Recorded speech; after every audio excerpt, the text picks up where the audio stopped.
Bus Italia ha aperto un'indagine interna per far luce su quanto accaduto mercoledì 14 settembre all'interno dell'autobus della linea 14. Saira, una ventenne di origine congolese, studentessa di Agripolis, ha denunciato di essere stata insultata da un autista del trasporto pubblico.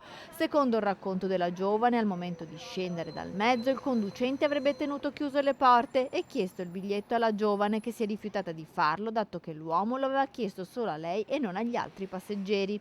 L'autista avrebbe cominciato ad offendere la 22enne fino all'arrivo in stazione, dove è intervenuta la polizia per calmare gli animi. Agli agenti la ragazza ha poi mostrato un regolare abbonamento annuale. Su questa vicenda e la presunta discriminazione è intervenuto anche l'assessore alla mobilità di Padova, Andrea Ragona. Ci sono degli elementi che non ci lasciano tranquilli, perché evidentemente è successo qualcosa di strano.